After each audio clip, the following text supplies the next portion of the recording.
Buenos días, soy Vanessa Vallejo y están escuchando el podcast del Pan Am Post. La defensa de la libertad pasa fundamentalmente por la defensa de la propiedad privada. Y resulta que normalmente la democracia permite que se viole la propiedad privada.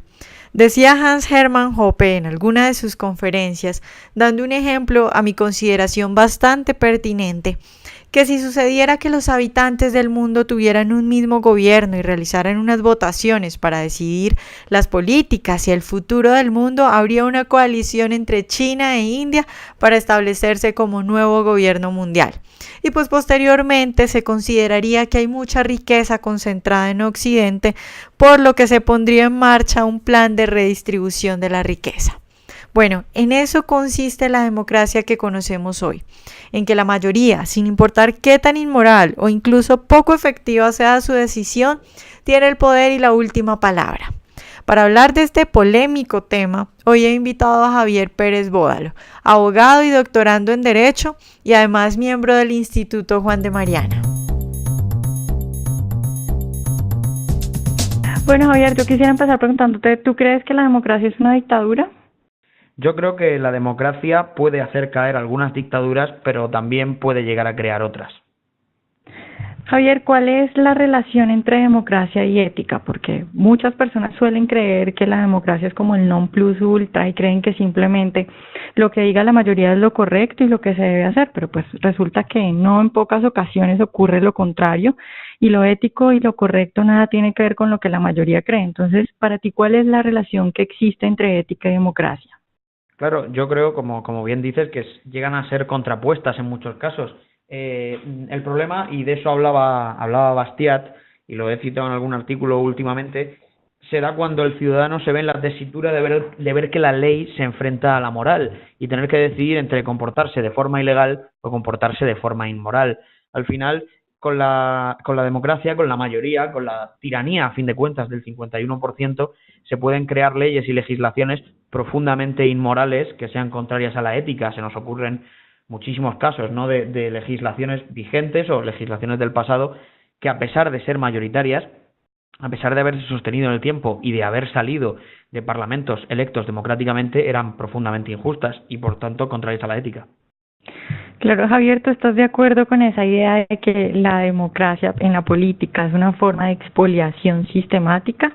Es decir, en el sentido, en la idea de que la democracia en esencia tiene que ver con redistribución, porque pues bueno, uno tiene unos políticos que viven y consiguen su trabajo dependiendo de los votos que obtengan, y bueno, los electores actúan entonces como los clientes y los políticos pues redistribuyen en beneficio de sus clientes y a costa de otros. Y acá no hay derecho fundamental que valga. Por ejemplo, el derecho a la propiedad es constantemente pues violado por los políticos para conseguir votos. ¿Tú qué piensas al respecto de esta idea? Claro, de lo que comentas de clientelizar está claro. De hecho, clientelizar es un término que se usa muchísimo en España. Aquí tenemos ciertas regiones que, por sus condiciones, bueno, en realidad las condiciones geográficas no determinan nada. Corea del Norte tiene prácticamente la misma geografía que Corea del Sur, y en Corea del Norte se mueren de hambre y en Corea del Sur no. Pero te decía lo de las condiciones geográficas porque hay zonas de España en las que la gente vive mucho de la agricultura y bueno, hay una serie de meses al año que no trabajan porque no han sabido, por bien el Estado o los empresarios, no han sabido modernizar el modo de vida o de producción, y por lo tanto el Estado les da dinero con fondos españoles y con fondos europeos para pasar esos meses que no trabajan viviendo de esas cantidades entregadas. Por lo tanto, se quita dinero a unos españoles para dárselo a otros. Y al final, ¿qué hacen esos otros? Votar sistemáticamente a quien les da el dinero. Son sus clientes, como bien dices. En Andalucía, que es la comunidad autónoma de España en la que más gente vive, lleva gobernando los socialistas desde el inicio de la democracia en España. Desde el año 78 siempre han gobernado los socialistas allí. Por lo tanto, bueno, esa gente se ha dedicado a clientelizar al votante, a darle dinero cuando lo necesita, y claro, al final con el dinero que le roban a unos por haber perdido las elecciones, otros ven cómo pueden vivir a costa del Estado. Claro, y resulta que la defensa de la libertad pasa también fundamentalmente por la defensa de la propiedad privada, y bueno, resulta que parece que mediante la democracia la propiedad privada se vuelve alcanzable a los demás, ¿no? Claro, de hecho, lo has comentado antes y me ha sorprendido el punto que has dicho, el derecho fundamental a la democracia. el derecho fundamental a la propiedad. En realidad, el concepto que nosotros tenemos hoy día, derechos fundamentales o derechos humanos, son construcciones muy recientes en la historia. Tú ten en cuenta que hasta el advenimiento de la democracia así más potente hace un par de siglos, existía el derecho natural y existían las legislaciones, pero el concepto como tal de derecho fundamental no existía. Eso se tuvo que crear, o el derecho humano, mejor dicho, después de la Segunda Guerra Mundial, al ver las atrocidades que se habían cometido democráticamente por gobiernos que habían no ganado elecciones, porque en realidad es un mito creer que Hitler ganó las elecciones, pero sí tenía una amplia mayoría en el Congreso, sí contaba con un gran apoyo, y bueno, se tuvo que argumentar ese modo de que el neoconstitucionalismo tuvo que crear formas para respetar, como tú bien dices, la propiedad privada. Sin embargo, bueno, no conozco la Constitución de Colombia, que también está siendo bastante violada ahora con el acuerdo de paz, pero lo cierto es que en la Constitución española se consagra la propiedad privada e inmediatamente en otro artículo se dice que está sometida al interés general. ¿Qué es el interés general sino el del 51%? Sí, sí, sí, de acuerdo. Eso mismo pasa en la Constitución colombiana. También está ese mismo artículo acerca del interés general. Bueno, Javier, tú tienes un artículo para el Juan de Mariana en el que empiezas distinguiendo entre la democracia que existía en la República de las Dos Naciones y explicabas, bueno, pues que esa democracia tenía como función limitar el poder del mandatario. ¿Cuál es la diferencia entre ese tipo de democracia y lo que conocemos hoy?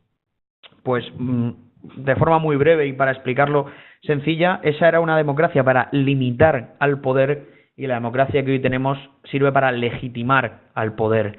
A fin de cuentas, en la República de las Dos Naciones, hace casi 4 siglos, como has comentado en ese artículo el Juan de Mariana, servía eso, los nobles se reunieron y le pusieron coto al monarca, igual que pasó en el Reino Unido y sigue pasando en menor medida hoy día, para controlar sus propiedades, para evitar que el monarca se las quitase cuando había una guerra, por ejemplo, y servían para eso, para acotar el espacio en el que el poder puede desarrollar su actividad y así garantizar, a fin de cuentas, el derecho individual de cada uno de los ciudadanos. Sin embargo, hoy día es al contrario. Hoy día lo vemos en España, lo es también, e incido otra vez en lo de Colombia, porque, por cierto, en ese artículo que comentabas hablaba de Arnaldo Otegi, de un dirigente de la banda terrorista ETA, que democráticamente va a poder acceder a las instituciones.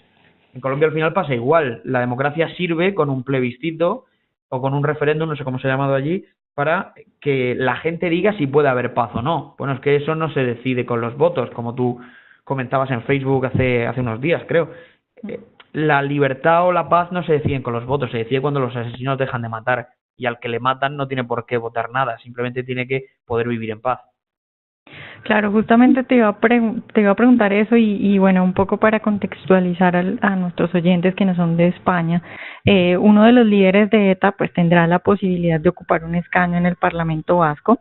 Y bueno, tú en ese artículo del Juan de Mariana hablabas de lo terrible de esa situación y de que gracias a la dictadura de los votos no hay modo de poner una barrera a la inmoralidad pues de esa situación.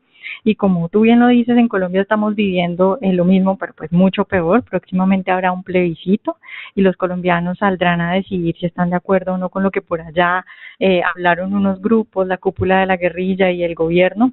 Y bueno, si la mayoría decide que sí, entonces el país tendrá que aguantarse cosas como que a los guerrilleros de las FARC les den 5 curules en Cámara y 5 en el Senado. Entonces, pues sí, ¿qué opinión te merece esto?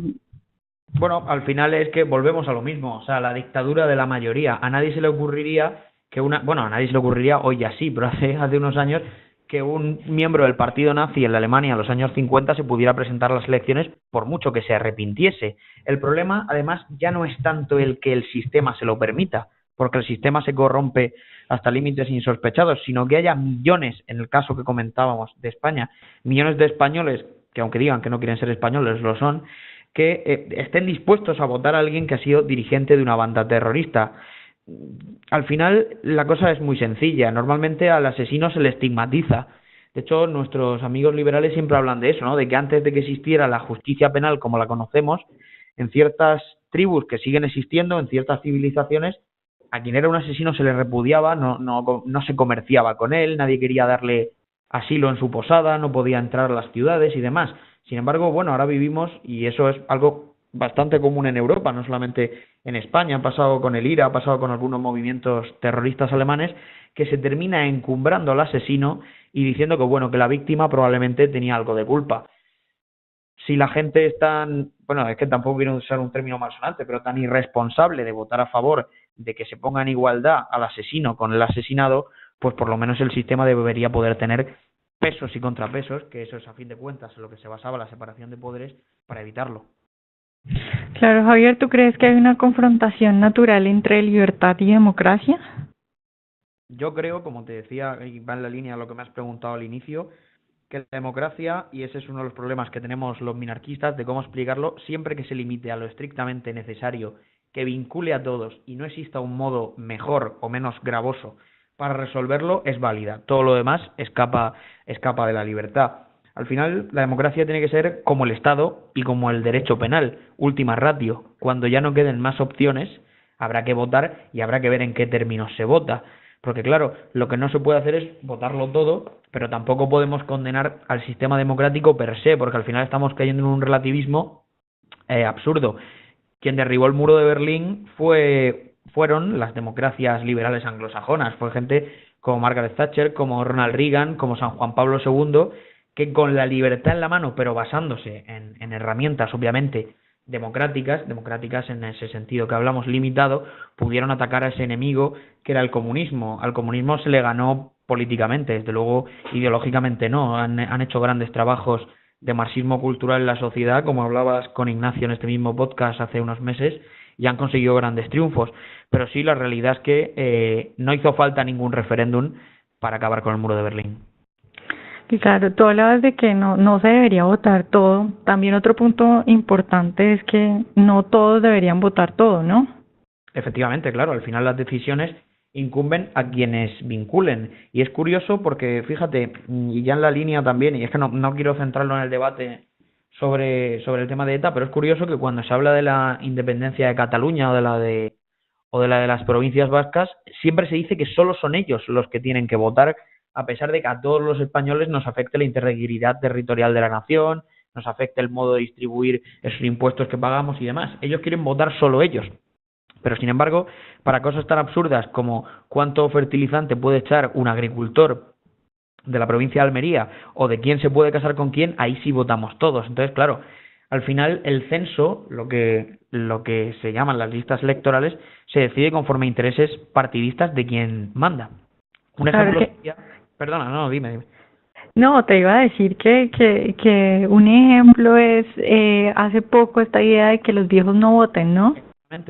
Justamente es lo que iba a decir, que los viejos no voten y que sí voten los jóvenes, porque tú fíjate, a raíz del Brexit se habló mucho de que quien había conseguido que Reino Unido saliera de la Unión Europea y demás eran las personas de más de 50 años. También se habló en España de que la tercera victoria consecutiva, y a este paso vamos a ir a por la cuarta, como se repitan elecciones, de Mariano Rajoy se debía también a eso, a las personas mayores. Entonces, pues ya salía la gente de Podemos y de la ultraizquierda decir que, claro, que la gente mayor no debía votar y demás. Y a la vez se habló por el Partido Socialista y también por Podemos de que la gente pudiera votar con 16 años. O sea, consiste en manipular la franja de votos para favorecer a quien la manipula.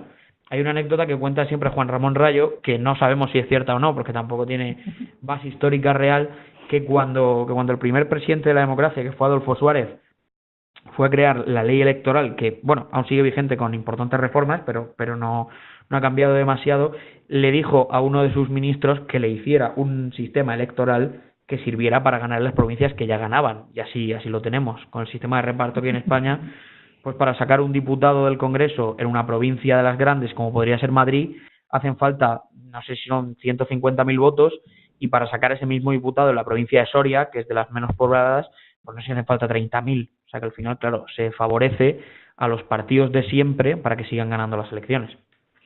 Claro, Javier, dentro del mundo libertario hay como un debate muy animado sobre qué sistema es mejor, si la monarquía o la democracia. ¿Tú qué opinas al respecto?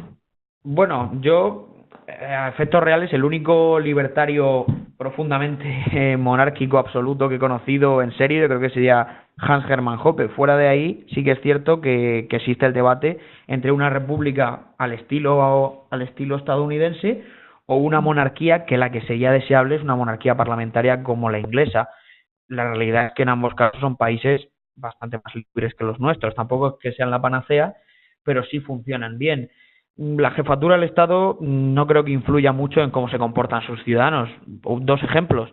Suiza es una república e Italia también, y se puede comparar que no tienen nada que ver. Venezuela es una república y Suiza también. Por lo tanto, no es tanto la forma de quién es el jefe del Estado, sino cómo se articula esa forma de organizarlo. Yo en mi caso, desde luego, creo que en España, a corto y medio plazo, que también hay que ser liberal pero con los pies en la tierra, el sistema que mejor nos funciona a día de hoy es la monarquía parlamentaria.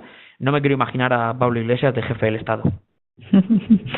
Bueno, Javier, pues ya para terminar y aprovechando que pues que estás en España, ¿tú cómo ves el futuro de España? ¿Cómo va la recepción de Podemos? ¿Tú crees que hay mucha aceptación de Podemos o ya ha bajado un poco entre los jóvenes? Bueno, yo tengo, no sé si la suerte o la desgracia, de conocer a Pablo Iglesias por los medios, no en persona, desde el año 2012. Yo ya seguía a nuestro común amigo Fernando Díaz Villanueva y Valatuerca, era allí el único que defendía las ideas de la libertad, y ya veía viniendo a Pablo Iglesias. Cualquiera que haya seguido a este personaje en los últimos 4 o 5 años sabe que lo que estamos viendo en la televisión no es más que el 1 o el 2% de lo que él haría si pudiera. El problema es que la mayoría de la gente que le vota no se quiere dar cuenta. También es cierto que en España tenemos una importantísima corrupción que parece que no cesa. De hecho, hoy no sé si iban a imputar a la que ha sido durante años alcaldesa de Valencia, que es una de las ciudades más importantes de España. Entonces, claro, la gente normal, la gente de la calle, la que paga sus impuestos, la que va a trabajar todos los días, pues es normal que estuvieran descontentos. Por eso ha surgido Podemos y ha surgido Ciudadanos, que es un partido que no se sabe muy bien si es de centro derecha o de centro izquierda. Bueno, el populismo funciona así. El populismo no funciona en los países ricos, en los países prósperos. Siempre aprovecha las fisuras del Estado, las fisuras del bienestar y de la riqueza para reptar e ir engañando a la gente. Esto es un tema que Kaiser desarrolla y conoce muy bien, para ir engañando a la gente y haciéndola creer que las cosas pueden ser mejor de lo que son mediante planes imposibles. Respecto a la gente joven, bueno, yo creo que Podemos ha bajado considerablemente, pero también es cierto que igual que hay partidos que tienen un techo de cristal y no pueden subir más, Podemos a este paso va a tener un suelo de cristal y no va a bajar de un número de diputados. No sé si cuando se repitan elecciones en diciembre, que se repetirán, como siga la cosa así, seguirán bajando. Yo desde luego, por el bien de España, espero que sí, pero bueno, entre la gente joven yo creo que empiezan a abrir los ojos, pero también sean casos de personas que bien por sus estudios o por la situación laboral no encuentran trabajo, y al final pues el populismo no es más que un clavo ardiendo al que agarrarse, en el que la gente vota por no votar a otra cosa y claro, aunque se equivoque, prefiere equivocarse haciendo eso que continuar con lo que hay. Ya, ¿y el futuro liberal cómo lo ves en España? ¿Qué tanto se mueven las ideas liberales allá? Yo soy un gran optimista. Yo la verdad empecé a interesarme por estos temas cuando empecé la carrera. Y entonces Juan Ramón Rayo era no un desconocido, obviamente, pero no salía en los medios que sale. Había publicado, creo que ni siquiera había publicado todavía ningún libro con Deusto. Fue el primero que hizo fue El liberalismo no es pecado. Y las ideas han ido subiendo mucho. En España había un chiste en los años 80 que decía que los liberales cabían en un taxi. Bueno, ya empezamos a caber en un autobús. Vale, pero te quería preguntar, a mí siempre me pregunta mucha gente por qué si en España, o sea, nosotros desde acá de Latinoamérica los seguimos mucho y vemos todo lo que tienen ustedes allá, tienen una maestría, el doctorado con Huerta de Soto, ¿por qué a pesar de que tienen todo eso no le va bien al Partido Libertario en las elecciones?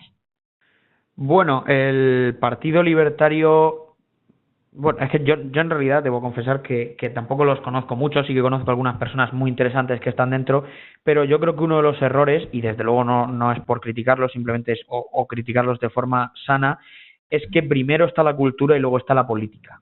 Es muy difícil venderle a la gente la reducción del Estado cuando quiere ser parte del Estado. No estoy diciendo que los liberales se tengan que quedar en su casa criticando y leyendo libros de Mises, ni mucho menos.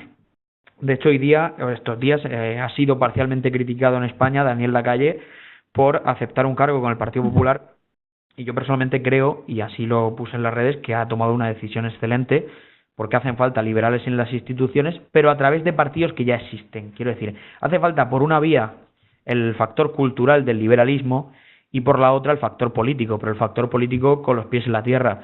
Lo único que sube como la espuma en cualquier democracia es el populismo. Eso lo hemos hablado antes y lo sabemos todos. Y el liberalismo no es populista. Decirle a alguien que otro tiene la culpa de sus problemas, como hacen los socialistas, funciona. Pero decirle a alguien que tiene que tomar responsabilidad de sus actos y asumir sus errores, no solo no funciona, sino que no gusta. Por lo tanto, yo creo que si llegamos a tener un partido liberal o un partido libertario, no será antes de 15, de 20 o de 30 años, que exista esa masa crítica de gente que haya leído, que conozca el tema y que pueda apostar por ello. De todos modos, hay que tener clara una cosa, y yo he escrito alguna vez sobre ello. El liberalismo no es una ideología, el liberalismo debe ser una filosofía, al final una filosofía de vida. La ideología se ascribe a un partido o a una corriente. El liberalismo no, el liberalismo es al final atemporal, pretende ser atemporal y pretende superar precisamente esos debates ideológicos. A mí siempre que me preguntan digo que yo no tengo ideología, que yo tengo ideales. Bueno, Javier, pues muchas gracias por acompañarnos hoy y ojalá podamos tenerte más adelante hablando de otras cosas. Gracias a ti por invitarme, muchas gracias. Cuando la ley y la moral se contradicen una a otra, el ciudadano confronta la cruel alternativa de perder su sentido moral o perder su respeto por la ley. Esta es la famosa frase de Bastiat de la que hablábamos antes con Javier. Y bueno, en definitiva, la democracia pues es un método de solución de conflictos que se basa en la imposición de las ideas de la mayoría. Eso sí, hay que aclarar que esas ideas no se sustentan en la ética y ni siquiera se sustentan en la eficiencia. De ahí que, como dice Bastiat, no pocas veces tenemos que decidir entre lo moral y lo legal. Espero que hayan disfrutado nuestro podcast de hoy y nos vemos en una próxima emisión.